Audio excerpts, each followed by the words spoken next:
Les enjeux de la transformation numérique en Afrique est une question qui touche de nombreuses entreprises. Pour faire évoluer au mieux son activité, il faut se poser cette question car il s'agit là d'un véritable levier de développement. Madame, Monsieur, bonjour. Bienvenue à ce premier numéro de votre émission L'Univers numérique, une émission centrée pour la promotion du digital en Afrique, plus particulièrement en République du Congo, présentée par Tania Dinga que je suis et Francis Bilal. Sur ce, nous allons développer sur le thème les enjeux de la transformation numérique au Congo. Comme vous le savez, le secteur du numérique au Congo est en pleine ascension, mais avec beaucoup d'améliorations à apporter. Autour de cette question, nous aurons le plaisir de recevoir pour vous un acteur de la société civile. Il s'agit là de Monsieur Christian Kouba, membre de l'association Progress. On le retrouve juste après cette transition.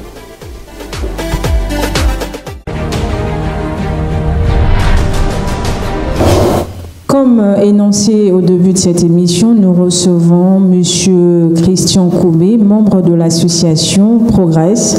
Monsieur Koubé, bonjour et bienvenue à cette émission. Bonjour madame, merci.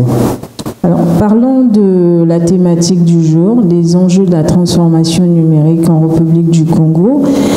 Comment le Congo aborde-t-il actuellement la transformation numérique dans ses secteurs économiques clés ? Merci pour la question, madame. Déjà, d'entrée de jeu, il faut dire que le Congo, depuis un certain temps, le Congo a commencé déjà à poser les bases de l'économie numérique, qui est l'arrimage du territoire national en fibre optique. Aujourd'hui, le Congo a déployé déjà une interconnexion avec la République gabonaise. Il y a une deuxième interconnexion avec la République camerounaise et il y a une troisième interconnexion par voie fluviale avec la République centrafricaine. C'est déjà ça les bases de l'économie numérique, parce qu'aujourd'hui, effectivement, pour faire l'économie numérique, il faut évidemment avoir ses bases. Et le Congo aujourd'hui a déjà ses bases. Et le Congo est allé plus loin. Aujourd'hui, il y a une agence de développement de l'économie numérique. Et cette agence aujourd'hui a cette mission-là de pouvoir apporter tout ce qu'il faut pour que l'économie numérique au Congo soit un véritable succès. Et à la tête de cette agence, c'est un monsieur qui est expérimenté, qui sort des sociétés de téléphonie mobile. Donc je crois que avec ces années d'expérience passées avec les opérateurs de téléphonie mobile, il va vraiment apporter un souffle nouveau dans le développement de l'économie numérique au Congo. Et aujourd'hui, il y a aussi le projet PATEN, le projet d'accélération de la transformation numérique, qui est aussi aujourd'hui un instrument mis en place par le gouvernement pour pouvoir développer l'économie numérique au sein de la République du Congo. Parce que le projet PATEN, en son sein, il a trois composantes. La première composante, c'est la composante formation. La deuxième composante, c'est la composante connectivité. Et la troisième composante, c'est la composante service aux usagers. Donc ce projet-là vient à point nommé pour pouvoir accompagner le Congo dans le processus de la transformation digitale. Est-ce que vous pensez que le Congo est prêt à s'intégrer dans le secteur numérique? Je crois que le Congo est prêt parce que, je l'ai dit tantôt, il y a déjà les infrastructures qui sont là et ces infrastructures-là attendent plus que les différents acteurs. Ces infrastructures aujourd'hui est là pour recevoir tout ce qui va être développé en termes de solutions, en termes d'applications. Donc aujourd'hui, il y a aussi le data center qui est en construction parce que le Congo va faire l'économie numérique, mais le Congo ne va pas aller héberger ces données à l'étranger. Le Congo ne va pas aujourd'hui dire que bon, je vais vraiment lancer lancer le processus, je suis dans le processus et mes données vont être hébergées en face ici en République démocratique du Congo ou en France ou aux États-Unis. Non, le Congo va pouvoir conserver, sauvegarder ces données ici dans son territoire. Monsieur Christian, nous aimerions savoir au point où est le Congo avec la transformation numérique. Quels sont les principaux obstacles rencontrés par le Congo dans la mise en œuvre de la transformation numérique? Bon, les principaux obstacles, c'est trop tôt, mais il y a un obstacle majeur que je vais évoquer ici, c'est l'énergie. Vous voyez, c'est plus à cacher. Hein. On est dans un pays où nous savons tous que l'énergie nous fait défaut. La disponibilité de l'énergie. Oui, il y a de l'énergie, mais il y a toujours des coupures.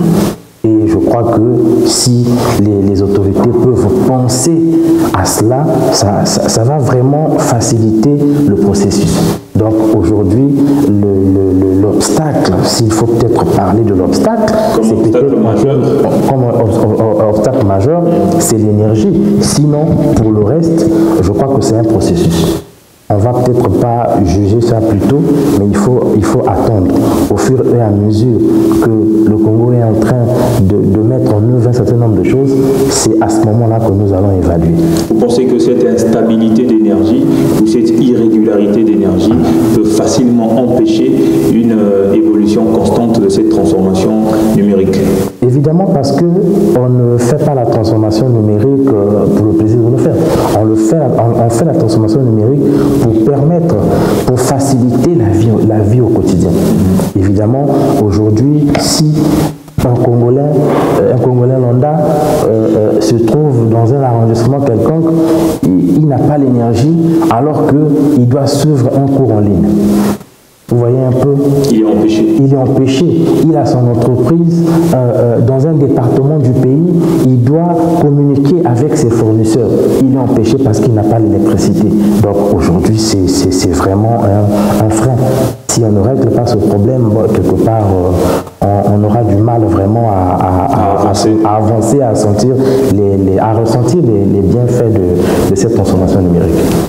Lesquels doivent régler ce problème selon vous? Bon, je crois que c'est l'État.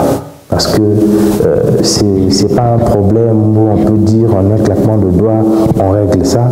C'est l'État qui doit regarder, qui doit régler toutes ces questions parce que, évidemment, si ces questions ne sont pas réglées, bon, mais écoute, nous allons connaître toujours ce problème où on a avancé et puis on a reculé. Donc, du coup, c'est l'État qui doit s'investir pour que ce secteur-là, évidemment, puisse, je ne sais pas si peut-être l'État va ouvrir ce secteur-là, libéraliser ce secteur-là à la concurrence pour que les capitaux privés aussi viennent pour aider l'État à pouvoir avoir de l'énergie en disponibilité.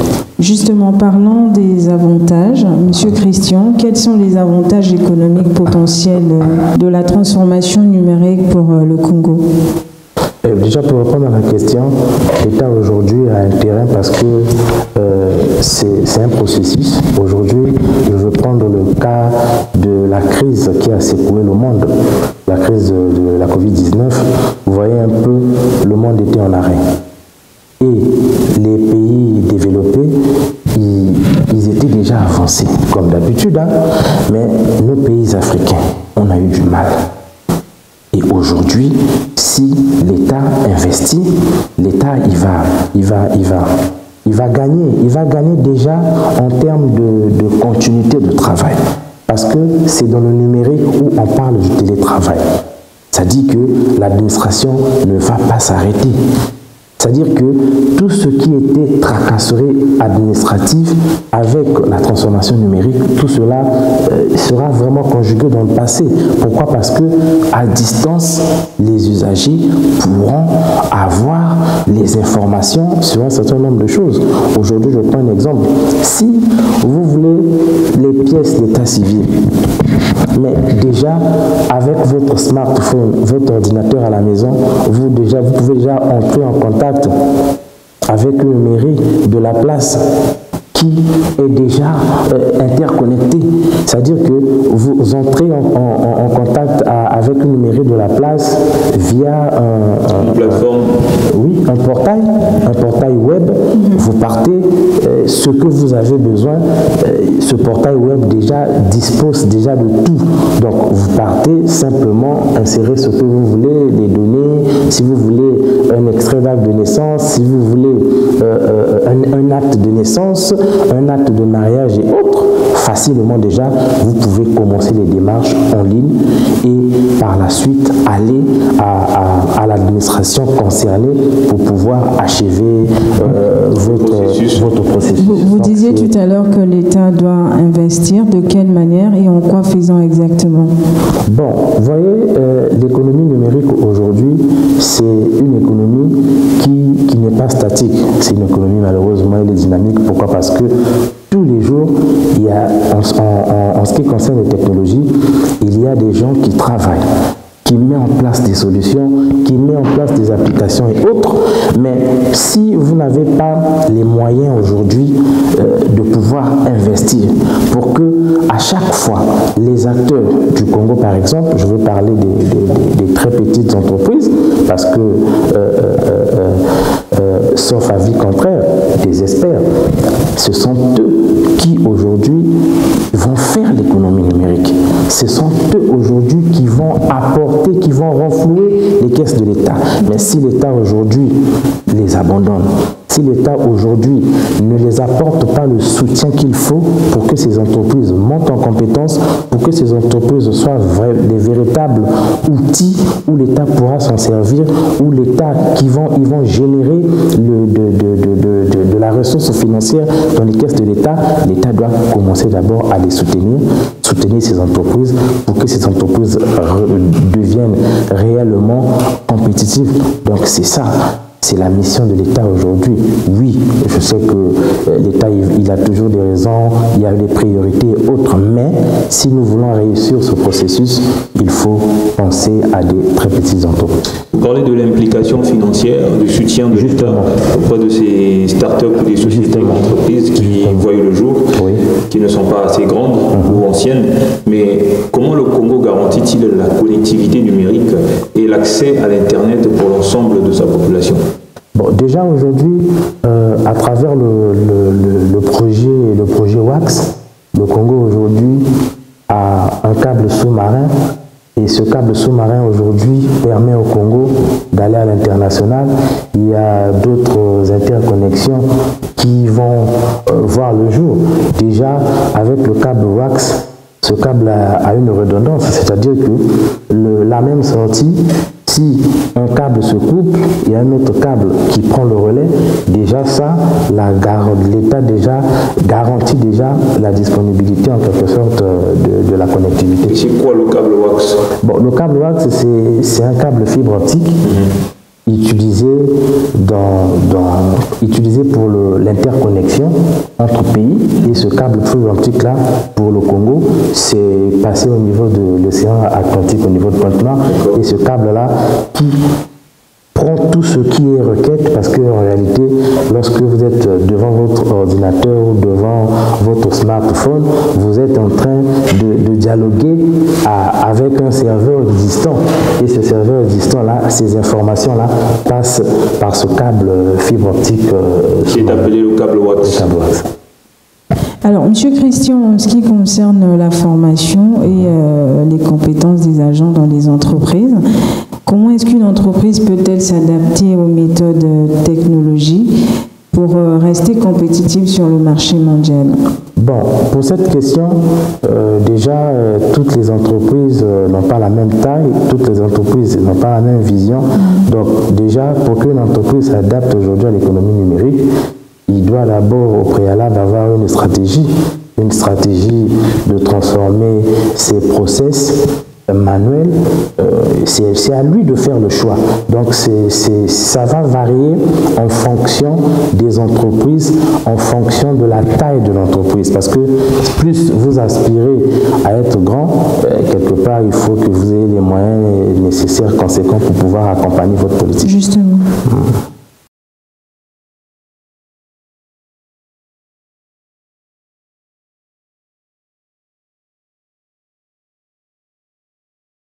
Monsieur Christian, nous aimerions bien savoir sur la question du rôle que jouent les organismes gouvernementaux et les politiques publiques dans la promotion de la transformation numérique, précisément au Congo. Bon, déjà, ils ont les gouvernants aujourd'hui, les responsables et autres, ils ont déjà cette mission-là de pouvoir accompagner. D'une manière ou d'une autre, ils doivent accompagner surtout dans les initiatives. Parce qu'aujourd'hui, les startups, en termes de projets, les startups en termes d'idées, ils sont là. Ce n'est pas les projets, ce n'est pas les idées qui manquent, mais on doit vraiment sentir, voir nos dirigeants, nos gouvernants pouvoir soutenir ces initiatives. Parce que, imaginez-vous aujourd'hui, si on avait réellement la décentralisation, bon, je crois que c'est un processus qui est en cours, chaque territoire autonome pouvait aussi investir. C'est-à-dire que, je prends le cas de Brazzaville.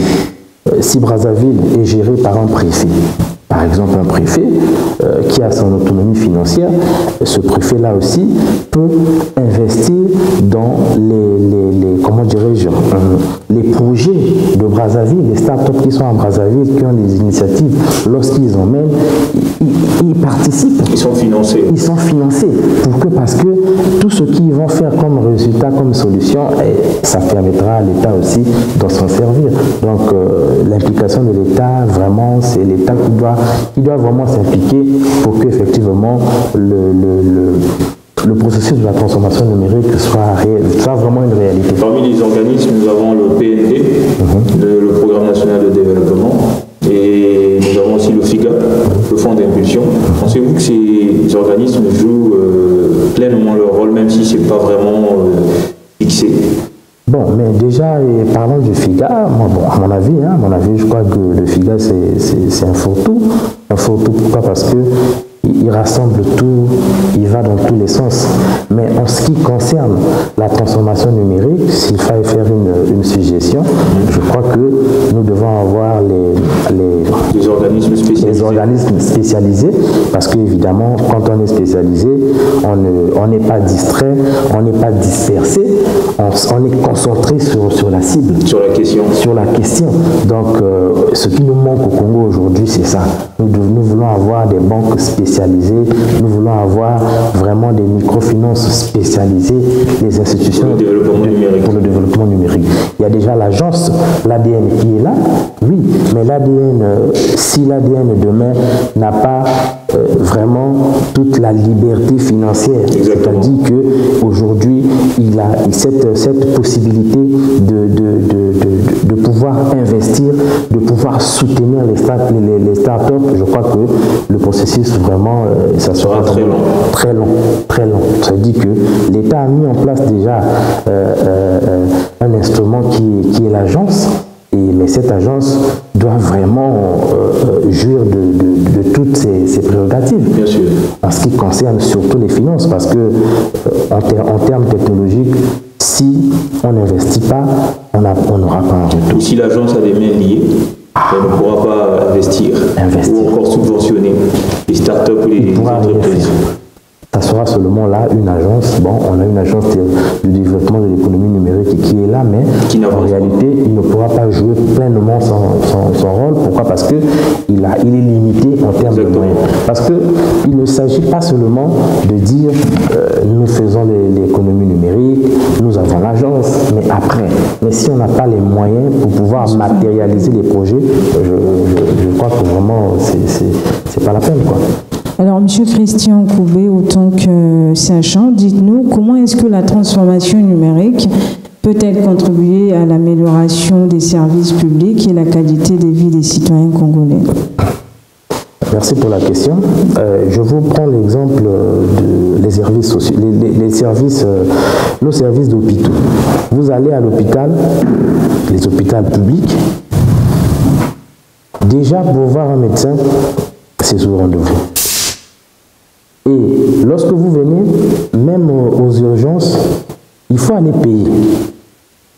Il faut aller payer pour la prise en charge. C'est-à-dire que vous êtes malade. Vous arrivez aux urgences ou à l'accueil d'un hôpital public, de n'importe quel hôpital public ici en République du Congo. Il faut d'abord payer. C'est-à-dire que vous payez la consultation, vous emmenez votre reçu, et du coup, les gens qui sont là, les infirmiers ou agents de santé qui sont là, ils vont maintenant vous orienter. C'est ce qui est normal d'ailleurs. Bon, c'est ce qui est normal. Mais aujourd'hui, je crois que c'est des méthodes, à mon avis, c'est des méthodes révolues. Pourquoi? Parce qu'un malade peut arriver, il est là, il est vraiment en situation difficile. On lui dit non, il faut d'abord payer. Mais alors qu'aujourd'hui, avec l'économie numérique, on peut payer directement en ligne. Avec ton téléphone, tu payes. Et cela fait gagner du temps au service. Ça fait gagner le temps au service. Et quelque part aussi, le malade qui est là, il est vite pris en charge. Donc tu vois, de part et d'autre, l'État deviendra performant. Justement. L'État deviendra performant, simplement. Et cela, c'est dans tous les secteurs publics. Vous voulez créer une entreprise. Vous êtes chez vous déjà à la maison. Vous avez déjà le formulaire, des dossiers administratifs à fournir. Mais ce n'est plus la peine de commencer non, vous pouvez déjà scanner. Vous scannez tout. Vous envoyez via un portail web, vous envoyez et puis vous partez à l'administration concernée pour pouvoir faire la suite du processus. Donc vous voulez dire par là que la transformation numérique est une question qui concerne également les hôpitaux, c'est cela? Qui concerne tous les secteurs de la vie. Ça touche tous les secteurs de la vie. Tous les secteurs de la vie. En touchant tous les secteurs de la vie, quels sont les défis liés à la cybersécurité auxquels le Congo est confronté à la transformation numérique en cours? Vu que vous avez parlé des data centers, vous avez parlé des services, des rapidités de services, mais après, tout ça relié par des données, il y a aussi une sécurité qui doit être mise en place. Donc, quels sont les défis liés à la cybersécurité auxquels le Congo est confronté à la transformation numérique? Bon, déjà, vous voyez, évidemment, le problème de la cybersécurité, c'est un problème vraiment qui est pris au sérieux. Sérieux, parce qu'effectivement, il y a les hackers qui sont là, dans les 4 coins du monde. Ils sont hyper équipés, ils ont le matériel de dernière génération, ils sont là, ils cherchent les failles dans les réseaux pour pouvoir infiltrer. Mais aujourd'hui, il faut d'abord que le Congo organise ces différentes directions. C'est-à-dire que, je prends le cas des ministères d'abord. Dans chaque ministère, on doit avoir des DSI. Un DSI, c'est le directeur du système d'information. Et après le DSI, il y a le DSSI, c'est-à-dire que le directeur de sécurité du système d'information. C'est récent. C'est-à-dire que les gens ont compris, avec toutes les menaces qu'il y a, avec tout ce qui se passe aujourd'hui, le poste de DSI a maintenant en quelque sorte un adjoint, c'est-à-dire que le responsable de la sécurité des systèmes d'information. Exactement. Déjà, si dans chaque ministère, l'État peut déjà structurer chaque ministère comme ça, il y a déjà de l'ordre. Et un ajout d'emploi aussi. Ah ben oui. L'emploi aussi qui est créé.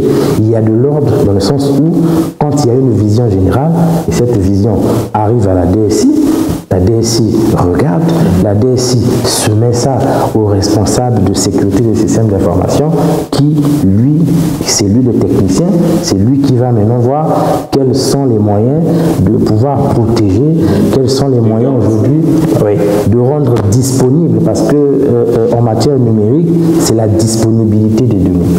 C'est-à-dire qu'à n'importe quel moment, si je prends mon téléphone, j'ai besoin de me connecter sur un service, j'ai besoin de faire quelque chose, je dois vraiment le faire avec beaucoup de facilité. Il ne faudrait pas que tu lances comme ça, on te dit le serveur de l'autre côté est down, voilà, donc c'est pas disponible.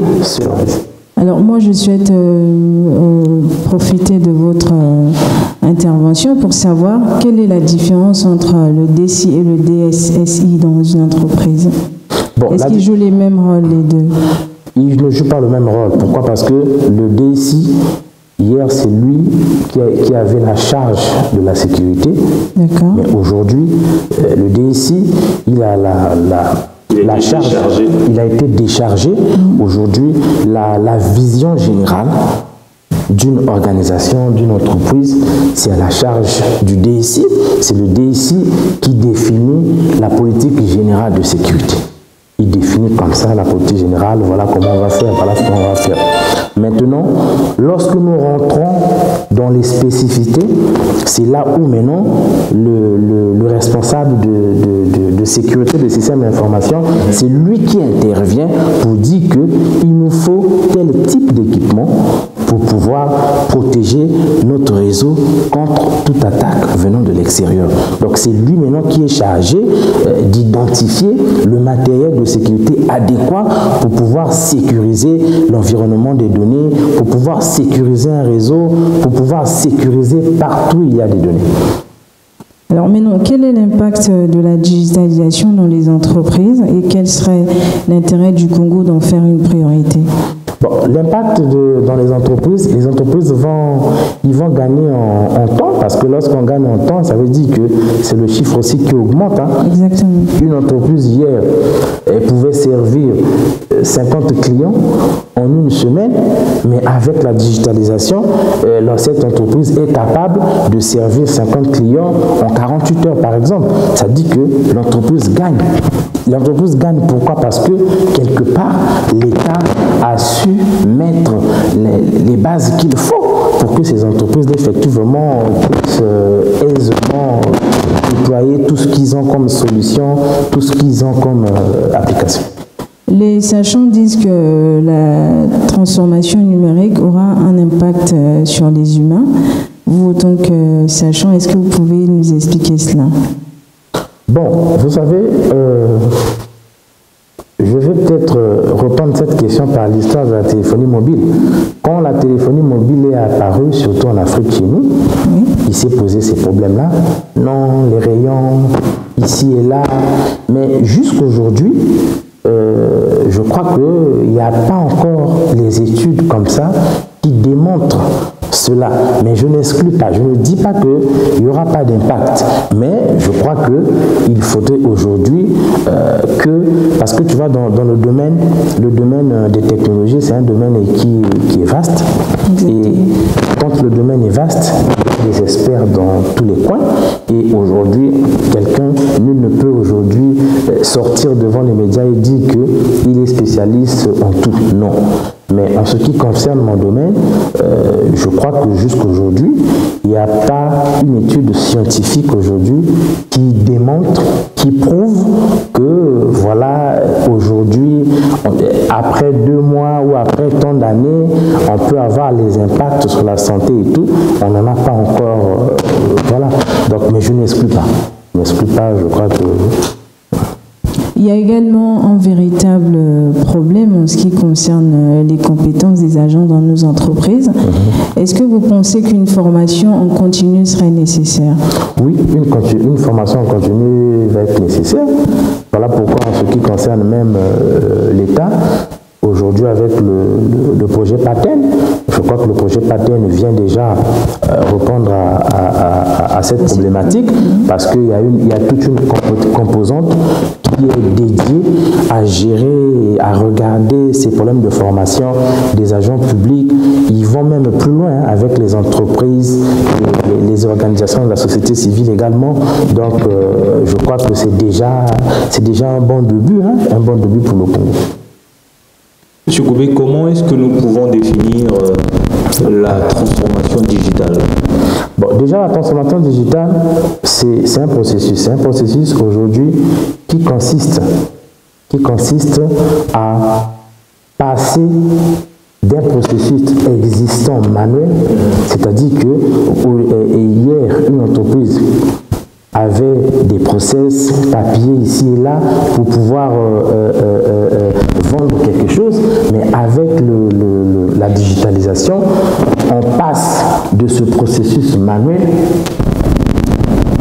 qui va être remplacé par une alternative numérique récente. Parlant de l'alternative numérique récente, c'est les applications. Ça peut être une application web. Ça peut être une application Win, c'est-à-dire une application Windows où, quand tu arrives au bureau, devant ta machine, tu lances l'application. L'application web, tu peux le lancer à n'importe quel coin. Tu peux être chez toi à la maison, tu peux être au bureau, tu peux être dans ta voiture, avec ton téléphone, tu lances. Donc, c'est un peu ça la définition que je peux donner. Alors, vous parlez de l'apport de l'État tout à l'heure. Le plan national de développement 2022-2026 a inscrit le défi de développement de l'économie numérique parmi ces 6 axes prioritaires. Vous, autant qu'une personne qui évolue dans ce secteur, comment est-ce que appréciez-vous cette initiative? Bon, déjà, vous savez, le PND, c'est un document physique, écrit par les hommes. Et puis, il faudrait bien que, après avoir écrit ce document, validé ce document, il faut mettre en musique, il faut matérialiser tout ce qui est dit dans ce document. Maintenant, pour ce qui concerne le domaine dans lequel j'évolue, je souhaiterais vraiment, si réellement il y a des moyens, parce que généralement on nous parle, les moyens, voilà, l'État a toujours les bonnes intentions, mais il est toujours coincé par les moyens. Mais en ce qui concerne le domaine de la transformation numérique, vraiment, à mon humble avis, on ne doit pas faire trop de politique là-dessus. Il faut plus de concrétisation. Ça dit que les discours politiques, vraiment, on n'en a pas vraiment besoin. Parce que si on emmène trop de discours politiques dans le domaine, on va échouer. Ce serait tuer le domaine. Ah ben oui, tuer le domaine. Il faut beaucoup d'actions. Il faut beaucoup d'actions. Ça dit que lorsqu'il y a quelque chose, l'État doit investir pour que le domaine avance. Parce que c'est un processus. Exactement. C'est pas dans 2 matins qu'on a dit que effectivement, en ce qui concerne le PND, c'est un document écrit par les hommes, oui, validé par les hommes, mais vous savez, dans le domaine de l'économie numérique, on n'a pas besoin de beaucoup de discours, mais plus d'action. À mon avis, je souhaiterais qu'il y ait plus d'action en termes d'investissement. Si l'État aujourd'hui peut mettre en musique, peut matérialiser tout ce qui est dit dans le PND, je crois que ce sera une bonne chose pour l'avenir de l'économie numérique dans notre pays. Alors, une fois mis en application, est-ce que vous pensez que ce plan national de développement va booster le secteur numérique congolais? Mais évidemment, ça va booster le secteur de l'économie numérique congolaise parce que les projets qui vont être soutenus, les start-up qui vont être financés, et ils vont quitter du stade où ils étaient si ils n'avaient pas la capacité de pouvoir produire. Mais avec le financement, avec l'apport de l'État, demain, ces entreprises-là seront capables de vendre. Et quand ces entreprises-là peuvent vendre, à ce moment, ces entreprises-là aussi vont payer les taxes à l'État. Il faut le signaler que ce n'est pas de l'imagination ou du talent qui manque. Parce qu'il y a plein de talentueux, plein de personnes intelligentes avec des idées innovantes dans le milieu numérique, mais qui ne sont pas soutenues. Justement, c'est pas en termes de talent, il n'y a pas vraiment de talent qui manque. Déjà que dans le domaine numérique aujourd'hui, ceux qui excellent, c'est pas forcément ceux qui sont sortis dans les grandes écoles. Exactement. Quand on prend le cas de Ali Baba aujourd'hui, il n'est pas sorti dans une école informatique. Non. Mais regardez le projet qu'il a mis en œuvre. Oui. Son site e-commerce est utilisé partout. Donc c'est pour dire aujourd'hui que si l'État met en place aujourd'hui une stratégie d'accompagner le secteur à travers le financement des projets des start-up, les projets individuels aussi, parce qu'il n'y a pas que des start-up, il y a aussi les individualités. Quelqu'un qui a un porteur de projet, qui a son projet, et ce projet-là, à ce moment, on fait appel aux incubateurs, parce qu'il faut dire qu'on ait aussi des incubateurs. Pour ceux qui emmènent des projets personnels, c'est une personne qui emmène son projet. Quand l'État examine le projet, il se rend compte que le projet il est viable. À ce moment, cette personne est orientée vers les incubateurs qui vont le suivre jusqu'à ce que le projet va arriver à maturité. Monsieur Christian Koubé, membre de l'association Progress. En tout cas, vous avez répondu à toutes les questions.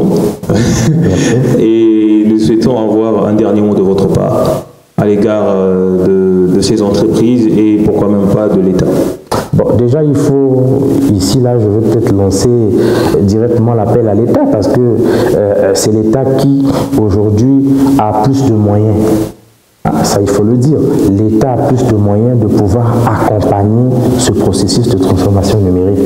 Et l'appel que je lance à l'État, c'est le soutien, soutenir davantage les très petites entreprises, parce que ce sont eux qui vont faire l'économie numérique de demain. Ce sont eux, s'ils sont subventionnés, ce sont eux qui ont de l'imagination.